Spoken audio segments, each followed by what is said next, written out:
allez bien. Alors on se retrouve pour un nouveau format de vidéo. J'avais envie de vous proposer un petit peu un genre de tea talk. Là je me suis préparé ma petite tisane. Je vous invite à en faire de même si jamais vous avez le temps. Et ce que je vous propose dans le tea talk en fait c'est souvent je vais répondre à des questions. Là en l'occurrence comme on est le 2 janvier, je me suis dit que j'allais répondre un petit peu aux questions que je me pose assez régulièrement. C'est plutôt des questions de développement personnel en fait, où je fais le point sur mon année 2022 et je fais également le point sur ce que j'envisage de faire en 2023. Comme ça me permet d'y voir clair sur mes objectifs, mes motivations, etc., etc. Ça permet de faire le point et j'aime beaucoup faire ça. En général, je le fais chaque année, surtout par écrit. Et cette année, je me suis dit que j'allais peut-être le faire plutôt en vidéo. Comme ça me permettra aussi d'y revenir l'année prochaine et de voir un petit peu l'évolution qu'il y a pu y avoir dans ma vie. Du coup, je vais également vous mettre les questions que je me pose, comme ça vous permettra vous aussi de votre côté, si jamais vous en avez l'envie, de vous faire un petit bilan, comme je vais le faire. Et je vais vous mettre également les questions en commentaire, comme ça vous pourrez tout retrouver et répondre également si le cœur vous en dit. Alors, on commence avec la première question. Quels ont été mes défis en 2022 ? 2022, alors j'ai plutôt eu l'impression que c'était une année de transition en fait. J'ai pas eu vraiment de gros défis, de grosses difficultés dans cette année, mais j'ai pas eu vraiment de gros projets non plus. Enfin, bon, gros projet. Il y a quand même mon livre qui est sorti en février 2022, mais il était déjà écrit, etc. Donc j'ai beaucoup travaillé plutôt sur 2021 pour ce livre. Mon plus gros défi en 2022, ça a été plutôt de m'adapter. C'est plus un défi au niveau personnel. Mais finalement, ça s'est bien passé et c'est vrai que ça a été une expérience très révélatrice sur mes ressources personnelles, intérieures, etc. Donc ça a été à la fois un défi et à la fois un bon moyen de révéler les potentiels de chacun. Mais ça, c'était vraiment dans ma sphère privée. Après, dans ma sphère pro, j'ai pas eu de gros défis. Je garde en fait la suite pour la seconde question. D'ailleurs, on va y passer de suite. À quel imprévu ai-je dû faire face ? Alors, le plus gros imprévu que j'ai eu en 2022, c'est par rapport à ma maison d'édition. Alors, j'en avais rapidement parlé sur Instagram. Peut-être que vous en avez entendu parler via d'autres auteurs de la maison d'édition, donc Alliance Magique, avec qui je travaillais jusqu'à maintenant. Ils ont été placés en liquidation, mais il y a eu beaucoup de problèmes autour de la communication en interne, etc. Donc je ne savais pas trop où aller. Ça a duré quasiment toute l'année. Ça a été compliqué de se faire payer mes droits de 2021. Et là, pour 2022, du coup, on ne sait pas du tout où on va. Là, on vient effectivement d'apprendre, là, juste quelques jours avant Noël, qu'elle était effectivement placée en liquidation. Donc j'avais effectivement un cahier, le cahier Naturo qui devait sortir cette année, qui avait été une première fois reporté, puis une seconde fois reporté, puis là, aux dernières nouvelles, quand j'avais eu ma maison d'édition au téléphone, effectivement ça devait sortir pour cette année 2023, sauf que là je ne sais plus du tout où on en est. Donc ça c'est quelque chose qui m'a demandé de me renseigner au niveau juridique, ça m'a demandé beaucoup de temps, et c'est vrai que ça va peut-être peser sur mon stress, c'est clair. Ça n'a pas été simple, mais bon, après j'ai essayé de prendre le recul nécessaire. J'ai la chance de ne pas attendre après ces revenus pour vivre, et heureusement, j'avais pas du tout prévu de faire face, mais bon, c'est comme ça, c'est la vie. Et on va essayer de voir en 2023 comment on va faire pour rebondir là-dessus. Et je vais essayer de récupérer les droits de mon 3e ouvrage pour voir un petit peu comment on va pouvoir le sortir, parce que c'est dommage de travailler des mois sur un projet et sans qu'il voit le jour. Ça fait râler, c'est beaucoup de temps, beaucoup d'engagement, beaucoup de travail. Donc voilà, je vais voir un petit peu, me renseigner et voir ce qu'il est possible de faire. 3e question, quelles sont les choses sur lesquelles tu dois t'améliorer ou que tu as mis de côté ? Les choses sur lesquelles je dois m'améliorer. Alors, j'aimerais beaucoup m'améliorer encore au niveau des réseaux sociaux parce que j'ai trouvé ça très chouette en fait, cette communauté que j'ai réussi à construire. Même si on a encore une toute petite communauté, mais il y a vraiment beaucoup de bienveillance, etc. Et je sais que quand vous m'envoyez des messages pour me dire vos ressentis par rapport à vos échanges qu'on peut avoir, c'est vraiment quelque chose qui me touche énormément. Donc j'ai vraiment encore envie d'approfondir, de développer ce côté-là. Et des choses que j'ai pu mettre de côté... je pense que c'est plus ma vie perso vis-à-vis de mes amis et tout ça, parce que c'est vrai que j'avais peut-être pas beaucoup de temps, enfin je me suis pas accordé beaucoup de temps, et également prendre soin un peu plus de moi. C'est vrai que J'avais une routine qui était bien en place avec des rendez-vous avec l'ostéo, etc. Euh, et là, cette année, j'avoue, j'ai été moins régulière et au niveau de ma santé, ça s'est ressenti. Donc je vais essayer de remettre tout ça en ordre et de reprendre les bonnes habitudes. On passe à la quatrième question. Y a-t-il des activités que je souhaite abandonner? Alors, il n'y a pas vraiment d'activité que je souhaite abandonner pour le moment. La seule chose que je pourrais dire là-dessus, c'est plutôt des projets que j'avais pour 2023 et finalement, je me suis rendu compte que, vu l'ampleur du travail que ça allait me demander, de plutôt me recentrer. J'ai tendance à beaucoup m'éparpiller dans mes activités, mes projets, etc. Donc là, j'avais un projet de week-end bien-être. J'en avais vaguement parlé sur les réseaux. Et je pense que pour le moment, je vais le mettre en stand-by. C'est pas quelque chose que j'ai envie d'abandonner, pas du tout. Mais que pour le moment, vu les projets qui arrivent pour 2023, c'est pas quelque chose que je vais pouvoir mettre en place dans l'immédiat. Là, il faut que je reste focus sur d'autres projets qui vont bientôt voir le jour. Donc voilà, ça c'est pour le moment le projet que je vais mettre le plus de côté. D'autres activités que je souhaite abandonner, non, je continue toujours les consultations à Casandari et à Tarbes. D'ailleurs à Tarbes, ça va un peu plus s'intensifier parce qu'à partir de 2023, donc je serai présente tous les premiers samedis de chaque mois chez Anahata Shala pour pouvoir proposer de la naturopathie et le massage ayurvédique du ventre. Donc ça, j'ai très hâte de pouvoir commencer parce que ça va être un nouveau lieu pour moi et donc ça va être encore une nouvelle occasion de pouvoir vous rencontrer. Je continue toujours les activités périscolaires jusqu'à la fin de l'année scolaire en juillet et après on verra pour la suite. Alors on passe à la cinquième question. Qu'est-ce qui a bien fonctionné et que je souhaite développer en 2023? Alors j'en parlais tout à l'heure, mais effectivement ce qui a bien fonctionné c'est les réseaux sociaux. Mon compte Instagram qui s'est bien développé, donc j'ai eu pas mal de partenariats. Merci à toutes les entreprises qui me font confiance pour ça. Et c'est vraiment une chance de pouvoir sélectionner les entreprises. Ça me paraît assez fou par rapport à la petite communauté que j'ai, mais je sais que vous êtes très impliqués dans nos échanges, donc c'est aussi pour ça que les entreprises me font confiance. C'est pas tant de développer les partenariats, mais plutôt d'approfondir la relation que je peux avoir avec les entreprises que j'ai choisies. Qu'est-ce que 2022 m'a appris? Comme je vous disais en début de vidéo, j'ai beaucoup été challengée au niveau perso et 2022, j'ai vraiment pris plus d'assurance, plus de confiance en moi. Dans la façon de mener les projets à bien de A à Z sans avoir besoin de qui que ce soit, sans avoir besoin de validation. Voilà, en fait c'était de rester focus sur mes projets, de faire confiance à mon intuition, plus que jamais parce que c'était déjà quelque chose que je fais beaucoup et ça m'a été assez bénéfique. Donc pour le coup c'est tout ça que je veux en retenir, c'est que j'ai pris de l'assurance parce que effectivement je me suis complètement détachée, enfin complètement. Je me suis beaucoup détachée de ce que peuvent penser mes proches.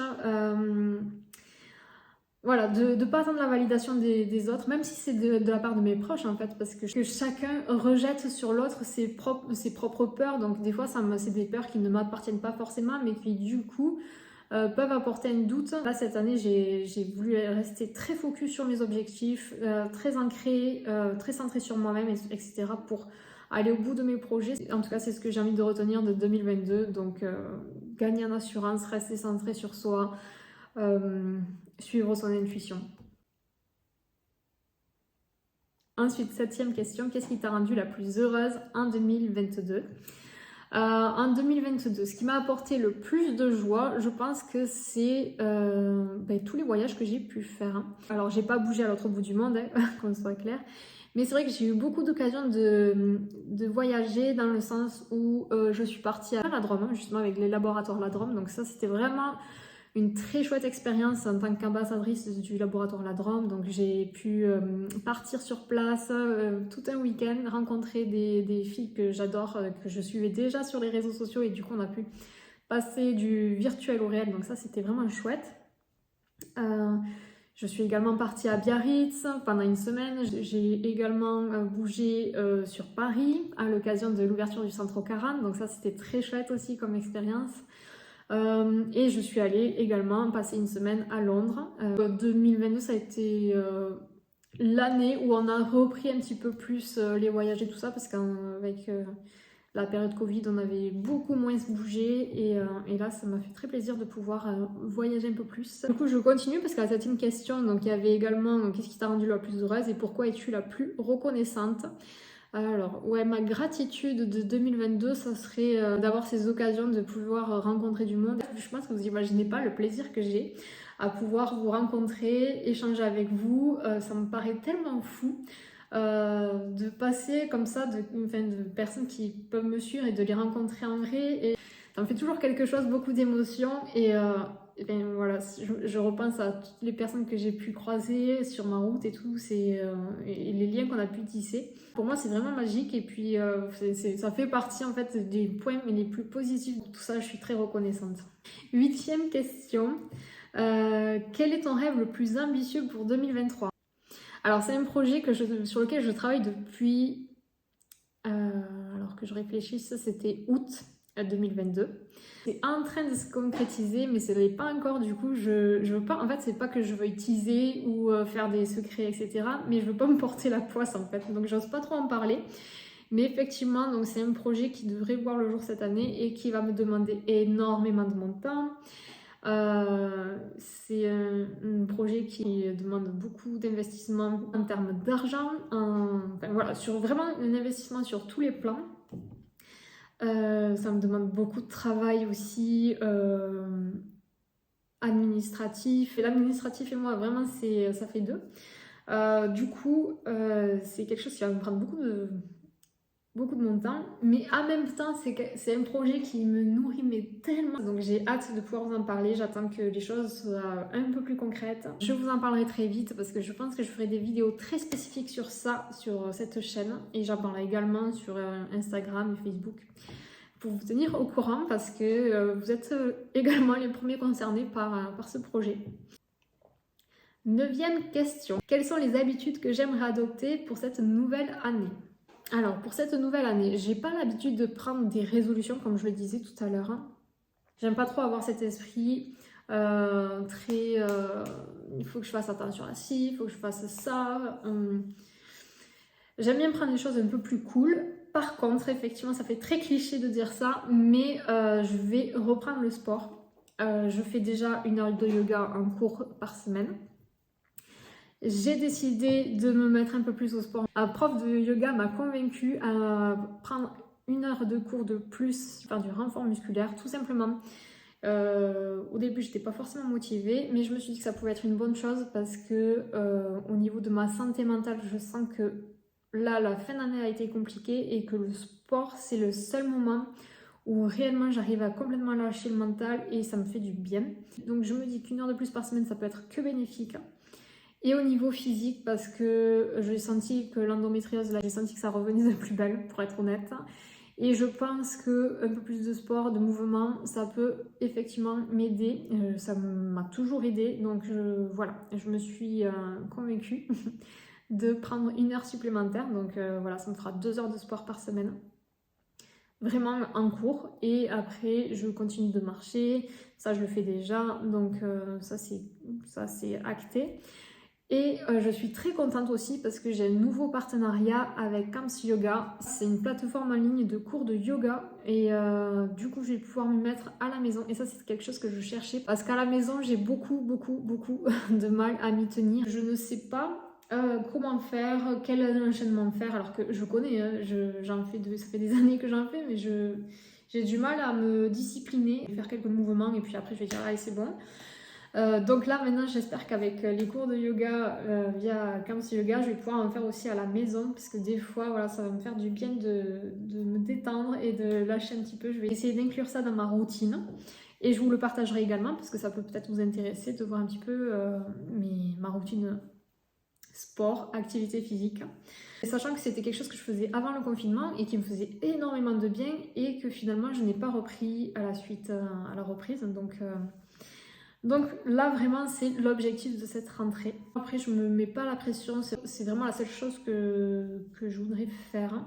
Peut-être être un peu plus régulière sur les moments où je prends soin de moi, c'est-à-dire où je prends rendez-vous chez l'ostéo, où je m'offre un massage, enfin ces petites choses où j'aimerais être plus régulière.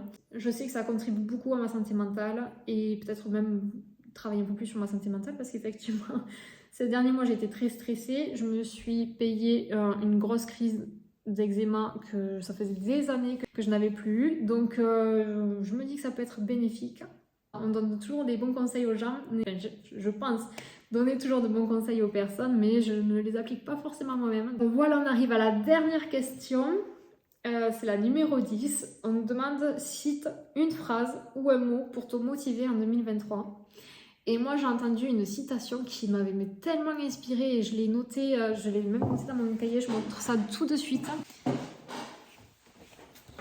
Donc ça c'est mon petit cahier que je me suis préparé pour suivre en fait le projet justement pour 2023 dont je vous parlais. Et là en première page j'ai noté « Réjouissons-nous de tout projet ambitieux, voire utopique, car les choses ne bougent que si on rêve ». Et ça c'est vraiment le mindset que j'ai envie de garder, vraiment la phrase, la citation que je me suis imprimée, bon, en l'occurrence pour ce projet, mais pour tous les projets que j'ai envie de mettre en place parce que ça m'a tellement parlé. J'adore cette phrase et vraiment je me la note sur mon cahier, je l'ai notée sur mon tableau de visualisation. D'ailleurs ça c'est un exercice que vous pouvez faire chez vous aussi, faire un tableau de visualisation pour cette année 2023. Et voilà, donc ça c'est vraiment quelque chose que je garde précieusement, mais vous pouvez aussi prendre des mots. Je sais que moi j'aime bien me noter des petits mots juste très courts, des valeurs ou des choses comme ça qui vont être impactantes comme l'abondance, le succès, la réussite, l'épanouissement, etc. Tous ces petits mots qui contribuent à notre mindset et voilà. Donc ça c'était vraiment des petits exercices de développement personnel que j'adore. Donc voilà, j'espère que ces questions vous auront inspiré et j'espère aussi que ce format vous aura plu. Si jamais vous avez des questions justement pour un prochain TikTok, n'hésitez pas à me les laisser en commentaire, comme ça je pourrai répondre sur une prochaine vidéo. Je vous embrasse et je vous dis à bientôt. Bye!